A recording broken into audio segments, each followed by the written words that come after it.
Lecture 18: Examples of Trading Ranges. In this lecture, you will learn how to professionally trade tight ranges with low-risk setups. This is an example of trading tight ranges. As you can see here, the market has entered a tight trading range that followed a climax selling here.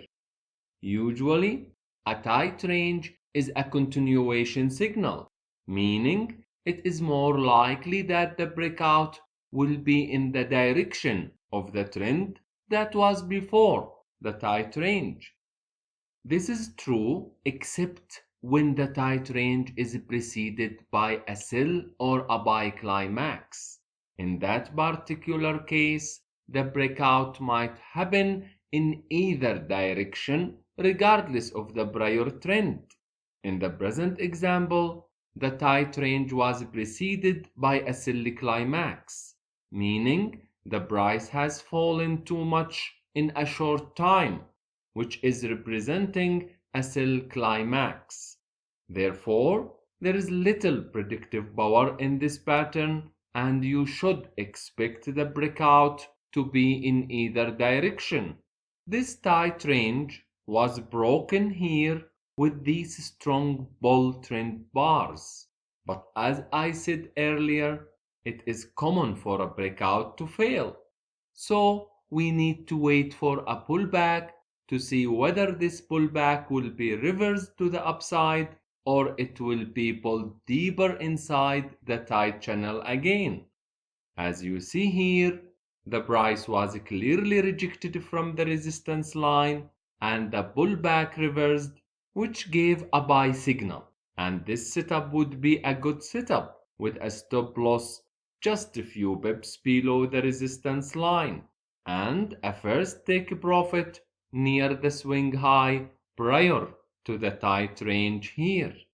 During tight range, looking for breakout setup is very difficult because most trend bars that you see in the chart, like these ones here, are formed due to vacuum and not due to buying or selling pressure.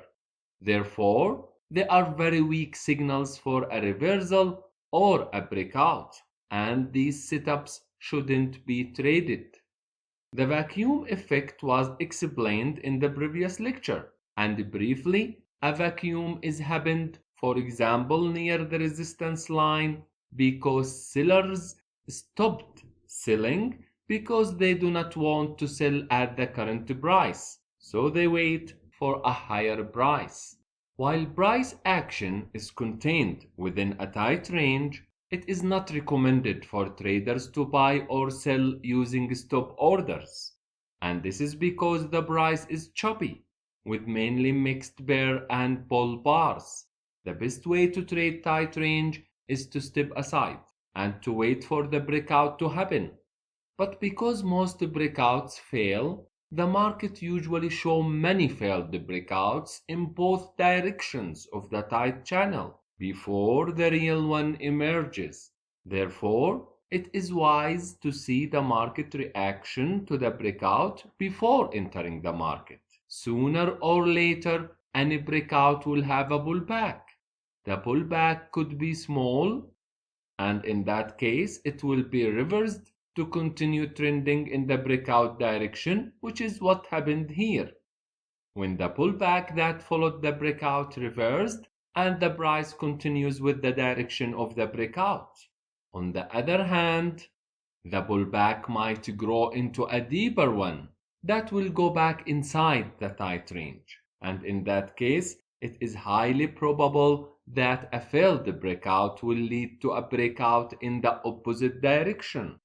For example, if the price breaks through the resistance line and that breakout failed, and the price then entered again inside the ranging channel, in that case, there is a high chance for a breakout to the downside through the support line.